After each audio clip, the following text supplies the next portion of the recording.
안녕하세요. 제2의 인생을 그려나가고 있는 30대 여성입니다.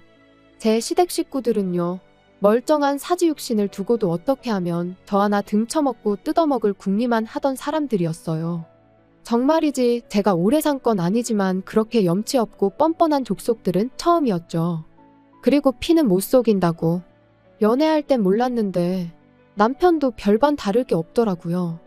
남편하곤 아는 언니의 소개로 만나 1년을 사귀었어요. 남편이나 저나 나이가 있다 보니 어느 정도는 결혼을 염두에 두고 만나왔고요. 그리고 솔직히 저는 남편이나 저나 둘 다 직장 생활을 한 지도 꽤 되었고 앞으로도 계속 맞벌이를 할 거라고 생각했으니까 남편과 결혼하는 걸 걱정해 본 적은 없어요. 게다가 저희 부모님께선 예전부터 제가 결혼할 때 한 1억 정도는 지원해 주시겠다고 하셨으니까요. 그런데 막상 본격적으로 결혼 이야기가 나오고 나니 남편이 한다는 말이 돈이 없답니다. 직장 생활을 8년이나 했는데 겨우 3천밖에 못 모았다나요? 시댁에서 도와줄 수도 없다고 했고요.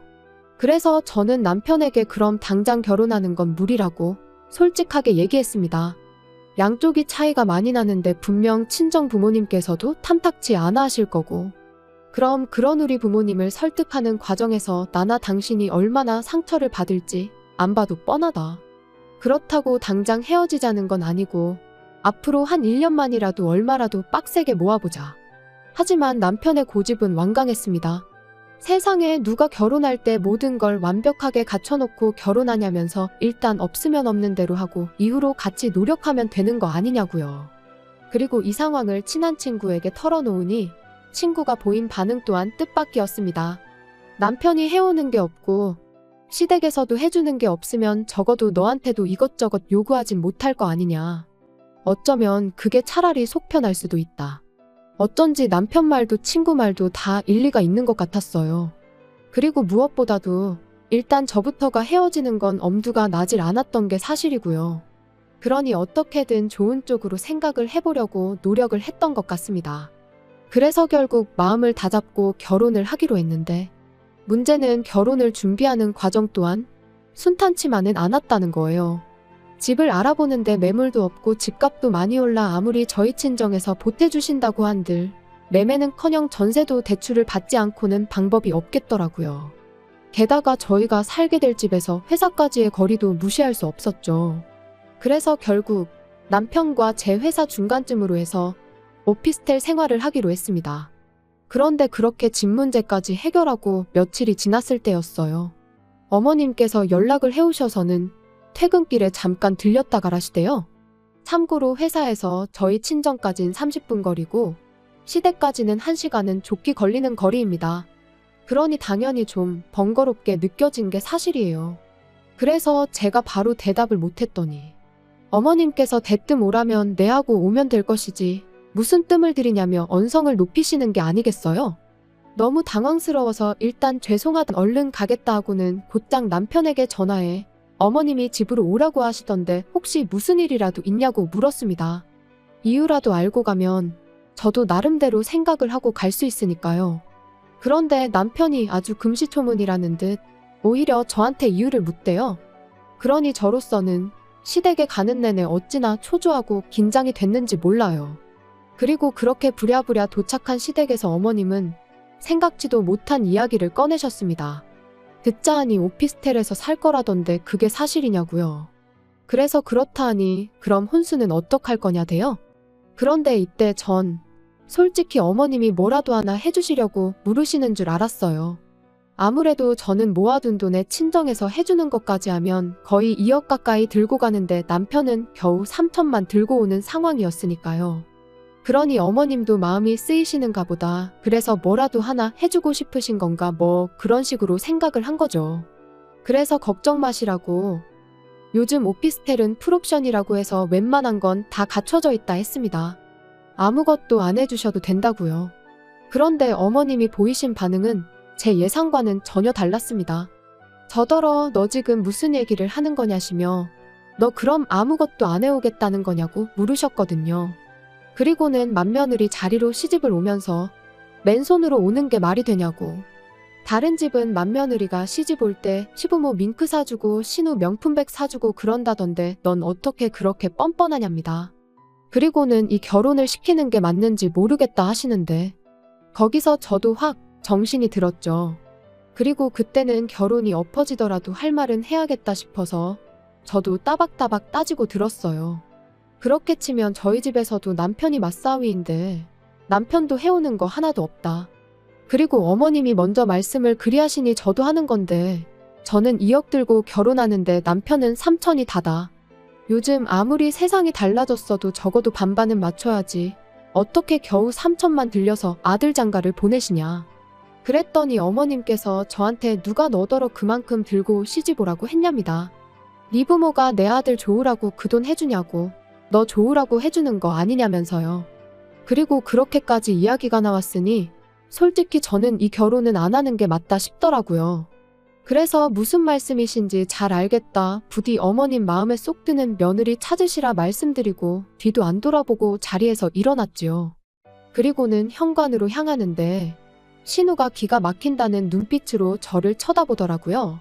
그래서 저도 똑같이 한번 쏘아보고는 문이 부서져라 닫고 나왔습니다. 집으로 돌아오는 내내 생각할수록 괘씸하고 어이가 없었어요. 그래서 남편에게 전화해 어머님께서 하셨던 이야기를 그대로 전하고는 이렇게 됐는데 결혼은 무슨 결혼이냐고. 죄다 없던 일로 하자 했습니다. 그랬더니 남편이 안절부절 못하는 목소리로 일단 만나자며 사정을 하대요. 하지만 이미 제 마음은 확고했기에 됐다고 거절했어요. 그런데 막상 집에 도착하니 방 안에 쌓여있는 청첩장들이 눈에 들어왔습니다. 그리고 이내 이 나이에 파혼했다 하면 주변에서들 날 어떻게 볼까 싶고 한편으론 부모님 체면에도 먹칠을 하는 건 아닌지 정말 별의별 생각이 다 드는 거예요. 그리고 그 와중에 남편은 계속해서 자기가 어머니하고 제대로 단판을 짓겠다며 한 번만 자기를 믿어달라고 문자를 보내댔고요. 그래서 결국 원래대로 결혼하기로 한 거죠. 그리고 정말로 약속대로 남편이 어머님하고 단판을 잘 지었는지 이후로 결혼식까지 어머님께선 억지를 쓰시거나 무리한 요구를 하지 않으셨습니다. 그래서 저는 이제부터라도 어머님과 잘 지내봐야겠다고 생각을 했죠. 그런데 어머님이 괜히 가만히 계셨던 게 아니었어요. 신혼집을 업고하는 과정에서 일단 대부분은 제가 가진 돈으로 해결할 수 있었기에 남편이 모아둔 3천만 원은 제가 달라고 하질 않았었어요. 그 돈으로는 차를 사면 되겠다 싶었거든요. 그런데 결혼하고 며칠 지나지 않았을 때 중고차 구경을 하다가 정말 괜찮은 차를 발견했습니다. 그래서 남편에게 이 차로 사면 될 것 같으니 돈을 달라고 했거든요. 그랬더니 자꾸 이 핑계 저 핑계만 대면서 돈을 주지 않는 거예요. 그리고 그런 남편의 태도가 너무 미심쩍어서 그럼 알겠다 차는 안 사도 된다. 하지만 돈은 일단 보내달라 했습니다. 그랬더니 그걸 왜 달라고 하냐면서 오히려 언성을 높이는 게 아니겠어요? 그리고 그런 남편의 태도가 정말 어찌나 수상쩍던지 그래서 저도 지지 않고 같이 소리를 지르기 시작했어요. 그랬더니 그제서야 하는 말이 자기한테 1,000만 원밖에 없답니다. 어이가 없었어요. 결혼 이야기 나오고 지금까지 반년 동안 도대체 2천을 어디다 쓴 건지 감이 안 왔거든요. 그래서 혹시 주식했냐 코인했냐 물으니 그것도 아니랍니다. 그리고는 하는 말이 어머님한테 드렸대요. 죽기 살기로 키워놨더니 은혜도 안 갚고 장가를 가냐며 나오지도 않는 눈물을 쥐어짜내고 효를 하시길래 보다 못해 얼마면 되겠냐고 소리를 질렀더니 언제 울었냐는 듯 일단 2천이라고 하시며 계좌로 보내라고 하시더라나요. 그래서 진짜 치사하고 더러워서 드렸다고요. 그리고 그 당시엔 남편 말을 정말 고지고대로 믿었기에 정말 크게 충격을 받았어요. 남편이 불쌍하기도 했고요. 그래서 더는 따지지 않고 알겠다 했습니다. 그리곤 그냥 남은 1,000만 원만 제가 가지고 왔어요. 남편이 들고 있다가는 그나마도 뺏기지 싶어서 말이에요. 그런데 생각지도 못한 골치 아픈 일이 또 터졌습니다. 이제 정말 돈 좀 모아볼까 하는 타이밍에 남편 회사가 부도가 나면서 남편이 실직을 하게 됐거든요. 그리고 솔직히 저에게 남편의 실직 자체는 그렇게 큰 일은 아니었어요. 사람이 살다 보면 이런저런 일도 있고 인생이란 게 다 제 뜻대로만 되는 건 아니니까요. 그렇지만 실직 이후로 남편이 보여준 그 태도, 그게 저를 너무 힘들게 했습니다. 제 취업은 고사하고 오로지 게임과 술에 의지하며 하루하루 허송세월을 보내기 시작했거든요. 그리고 그렇게 2달이 넘어가니 제 인내심도 바닥이 나대요. 그래서 남편더러 언제까지 그렇게 살거냐니까 때가 되면 다 알아서 할 거라더니 대뜸 저더러 가게를 얻어달랍니다. 하다못해 포장마차라도 하나 열어달라나요? 어이가 없었어요. 라면도 하나 제대로 못 끓여 먹는 주제에 포장마차라뇨. 그래서 돈이 어딨냐고 말도 안 되는 소리 좀 하지 말라고 했어요. 그랬더니 자기가 가져온 1,000만 원 얘기를 하면서 그걸로 하면 될 거 아니냐는 거예요. 그리고는 이 이야기가 어떻게 시부모님 귀에까지 들어가서는 그때부터 어머님한테 하루가 멀다 하고 연락이 오기 시작했습니다. 남편이 뭘 좀 해보겠다는데 마누라가 돼서는 지지는 못해주고 초나치고 앉았냐면서요. 그래서 결국 남편한테 1,000만 원 돌려줬어요. 이걸로 네가 하던지 말던지 알아서 하라고요. 하지만 제가 우려한 대로 남편은 뭐 하나 지 손으로 할 줄을 모르는 인간이었습니다. 당장 포장마차를 하겠다고 해놓고 자리도 하나 못 구해서는 끙끙 앓고만 있었으니까요. 그래서 결국 제가 아는 사람을 통해 물어물어 대학가 근처에 자리까지 잡아줬지요. 그리고 그 정도로 해줬으면 남편도 어느 정도 노력은 할 줄 알았는데 천만에요. 장사 시작하고 2주 만에 남편이 도저히 못하겠다며 말 그대로 두 손 두 발 다 놔버렸거든요. 아무래도 저녁 장사를 하다 보니 별의별 손님들이 다 왔던 모양인데 남편 입장에선 그게 감당하기 어려웠던 모양입니다. 자기 적성에 안 맞는 것 같다고 그냥 직장 생활이나 해야겠다 그러는데 솔직히 눈앞이 깜깜했어요. 막말로 오라는 직장이 있던 것도 아니고 그럼 또 게임과 술에 빠져 지내면 어쩌나. 그리고 그런 생각을 하니 암담했던 거죠. 그래서 결국 남편한테 제가 도와주겠다고 했습니다. 그러니까 조금만 더 힘을 내보라고요. 하지만 결론부터 이야기하자면 소용없는 짓이었어요. 제가 열심히 할수록 남편은 더욱 게을러지고 안일해지고 이리저리 꾀만 부릴 뿐이었으니까요.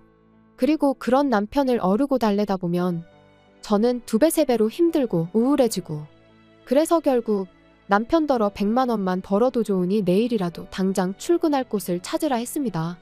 포장마차는 내가 하겠다고요. 사실 이제 와서 말이지만 그 무렵 저는 회사 생활보단 포장마차 일을 할 때 더 보람을 느끼고 있었어요. 그래서 남편이 차라리 포장마차에서 손을 떼줬으면 하는 바람도 없잖아 있었죠. 그리고 그렇게 3년이 지난 올해 초였습니다. 날씨가 너무 안 좋아서 도저히 포장마차는 열 수가 없겠다 싶어 모처럼 집에서 쉬고 있는데 어머님한테 연락이 왔어요. 할이하기가 있으니 남편하고 오라고요. 그래서 남편이 퇴근하기가 무섭게 시댁으로 향했는데 이번에도 역시나 잘 지냈냐 뭐 안부는 고사하고 다짜고짜 당신 할 말만 쏟아내셨습니다. 그리고 그 이야기는 기가 막히대요.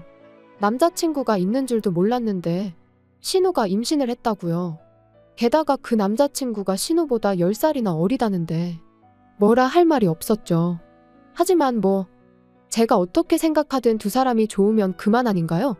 그래서 축하한다 했습니다.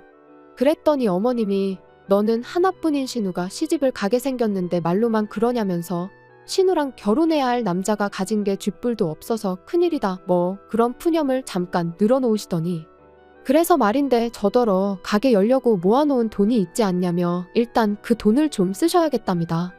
빌려달라고 해도 빌려줄까 말까인데 완전 맡겨놓은 사람처럼 말씀을 하시더라니까요. 그래서 단칼에 그렇게는 안 된다 했습니다. 어머님 말씀대로 가게 열 때 써야 하는 돈이라 안 된다고요. 그랬더니 어머님이 내가 너 그럴 줄 알았다면서 근데 너 그 포장마차 누구 돈으로 시작한지는 알고 있냐입니다. 내 아들 돈으로 시작한 거다. 이 말씀이셨죠. 그래서 저도 그건 결혼할 때 들고 온 결혼자금이었으니 남편 돈이라고만 볼 수는 없다고 받아쳤어요. 그런데 남편은 하지만 어머님이 3천을 다 가져가실 수도 있었는데 2천만 가져가신 거라고 생각하면 어머님의 권리가 아예 없다고는 볼 수 없다면서 헛소리나 하더라니까요. 그러면서 가게는 좀 천천히 열어도 되지만 신우는 이제 곧 배도 불러올 거고 그러니까 우열을 따져도 신우 결혼식이 먼저 아니겠냐면서 순서에 맞게 돈을 쓰잡니다. 기가 막혔죠. 그래서 당연히 싫다고 말도 안 되는 소리 좀 하지 말라고 했어요. 그리고는 남편더러 내가 그 돈을 어떻게 벌었는지 누구보다 잘 알면서 그런 소리가 나오냐고 그럴 것 같으면 당신이 당신 앞으로 대출받아 빌려주라고 쏘아붙였네요. 그랬더니 저희 어머님은 또다시 아니 돈이 있는데 뭐하러 쓸데없이 대출을 받아서 이자를 내냐며 저더러 그렇게 네 욕심만 챙기면 못 쓴다나요? 그리고는 시집 올 때도 CM이고 신우한테 뭐 하나 해주지도 않고 정말 너무한다면서 그런 식으로 굴거면 아예 당신 아들하고도 살지 말라대요. 그리고 저는 그런 어머님의 말씀에 남편이 뭐라고 한마디라도 할 줄 알았는데 전혀요. 남편은 어머님이 하시는 말씀이 전부 다 옳다는 표정으로 저를 바라볼 뿐이었어요. 그래서 저도 몇 초간 남편을 바라보다가 알겠다고 했습니다. 데려가시라고.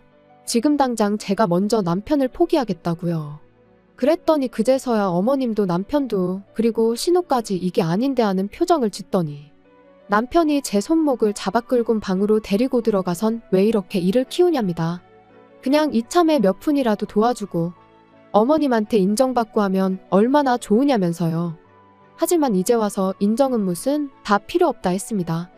당장 남편부터가 내 마음 하나 몰라주는데 어머님한테 인정받는 건 나한테는 아무런 의미도 없다고요. 그리고는 신우 배가 불러오든 말든 시집을 가든 못 가든 그건 다 니네 식구들끼리 알아서 해라 하곤 방 밖으로 뛰쳐나왔지요. 그리곤 안녕히 계시라는 인사는커녕 뭐를 하건 간에 분수껏 하라고 괜한 사람 괴롭히지 말라 했습니다. 남편한테는 이 짐은 퀵으로 다 보내줄 테니 따라 나오지 말라 했어요. 집으로 돌아오는 내내 마치 결혼 전 어머님한테 처음 폭언을 들었던 그날처럼 어찌나 분하고 속상하던지 눈물만 하염없이 흐르더군요. 그리고 남편하고는 결국 협의 이혼했습니다. 포장마차 시작할 때 들어간 비용의 반을 돌려주는 조건으로 깔끔하게 헤어졌지요. 솔직히 그 돈도 주기 싫었지만 그나마도 안 주면 도무지 나가 떨어질 것 같지가 않아서 별 수 없었네요. 듣자 하니 남편은 저와 이혼하고 얼마 안 가 또 회사에서 잘린 모양입니다. 그런데 이번엔 남편이 회사 공금에 손을 댔다는 소문이 있어요.